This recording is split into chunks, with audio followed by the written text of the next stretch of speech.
been training dogs basically at the beginning of the internet, where it was dial up and it might take you 30, 40 minutes in order to get one page. And, and back then websites were nothing like they were now. Mm-mm.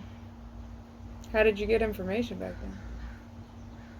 You actually had to go out and visit people, and you had to load up your car and go for a day to a dog club. And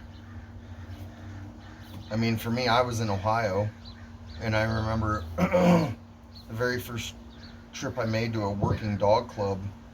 I think it was like 3.5 hours one way to the far western corner.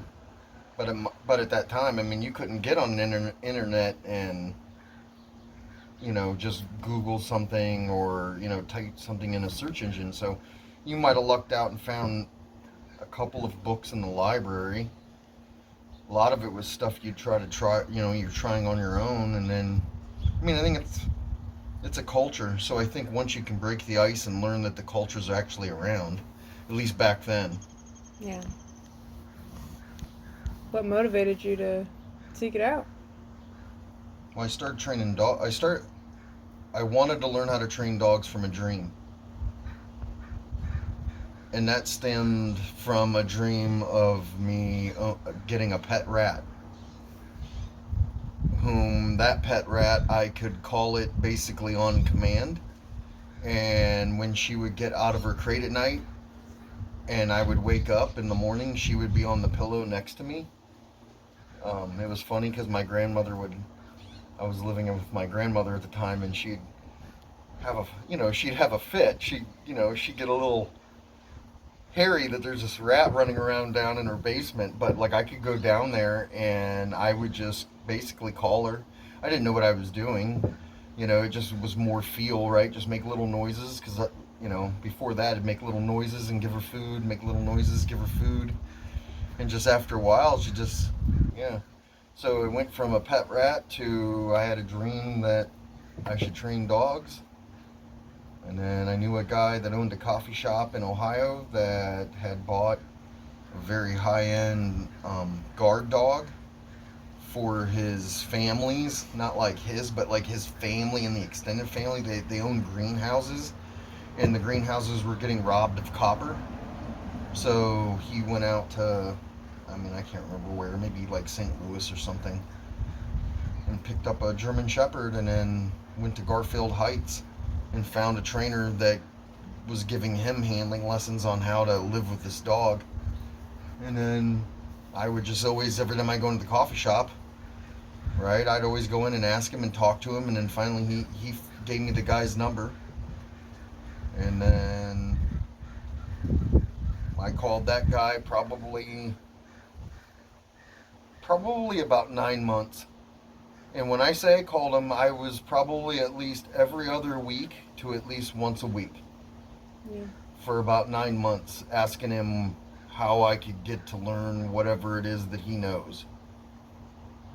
And then after about 9 months, he said he finally had his little apprenticeship program going. And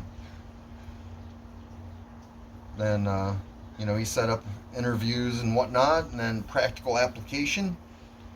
And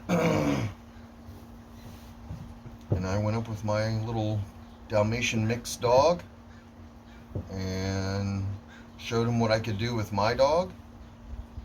And then the rest became history. And he told me later on, he's like, I was one of the few people that actually not only had a dog that had been working with them, but even just owned a dog. So like, he was getting a lot of people wanting to come out and be dog trainers that they didn't even own a dog. So, but yeah, once I went through that little process with him, then he eventually hired me and a couple ladies on, all from a dream.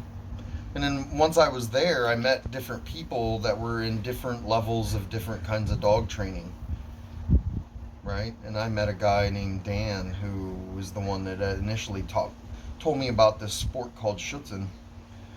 And without an internet, all up until this point, basically, other than an attaboy with a dog, you pretty much, most dogs were trained with choke chains. I mean, there was no way to get any other sources of information, right? And there wasn't like yeah, it was just a lot harder, right?